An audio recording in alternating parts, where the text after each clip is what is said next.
morning, records. Good morning, viewers. This is the Colonel speaking to you live from the Grange of British Imperial YouTube Records. No, it isn't broadcasting. I'm all mixed up today, viewers. Like most days, I must take more water with it. Anyway, I've got a 10-inch record now for your... no, it's not. It's called... Blimey, I'm getting it all wrong. The Birth of Radio.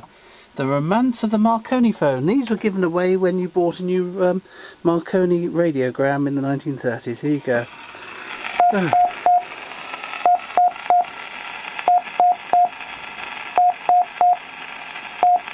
Signal Hill, Newfoundland, Thursday morning, December the 12th, 1901. A gale of wind, a grey inimical sky, but a kite tugging frantically at about 400 feet. All was in order. They paused and listened. The pen pauses too. Thought leaps beyond it. This little group of optimists at their lonely vigil. A comrade instructed categorically, patient too, sitting at his lonely post in Cornwall, separated from them by 1,700 miles of watery wilderness, doing as he was told. Just that and no more. Sending the letter S in interminable series at prearranged times into the void. Seeing little himself, hearing nothing whatever. And the man to whom it meant so much, whose years of unremitting work had brought him to this grim day and this hour, what of him? He sits eager, expectant at a telephone, connected to a self-resisting coherer, not entirely trusting the receiving apparatus. And time moves on. Nothing, except the derisive scream of the wind. 12:30 noon. What was that?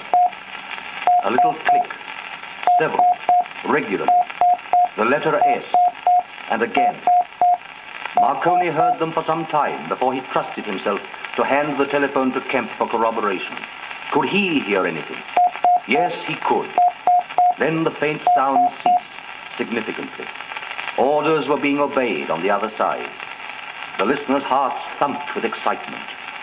Then again, at 1:10 and at 1:20, came realism in a succession of those little staccato clicks, unmistakable, heard by them all. The tremendous expanse of ocean had been bridged. What must have been his feelings at this supreme moment? The achievement constituted an epoch in human history. The lives of millions, of every race and creed, would be affected as from this hour. The commercial possibilities were incalculable. The mitigation of loneliness was certain. Continents would speak with each other of their several aspirations.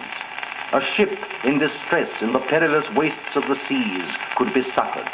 Lovers, separated by a hemisphere, would confer privily and be comforted. Empire builders, isolated in desert and jungle, would hear the sounds of their cities and be cheered and refreshed. A new world would be born. The foregoing is an extract from the book A City of Sound, recently published by the Marconiphone Company. If you will send us the name and address of a friend who you think would appreciate the fine qualities of a Marconiphone, and to whom we may mention your name as a recommendation, we will gladly send you free of charge a copy of this interesting book. An addressed and reply-paid postcard is provided with this record. If you are pleased with the reproduction of this instrument, give us the opportunity of demonstrating to one of your friends. Well, there you go, viewers. How fantastic. I must just rush and fill out that postcard. I might be a little late, though. Thanks, viewers. Goodbye.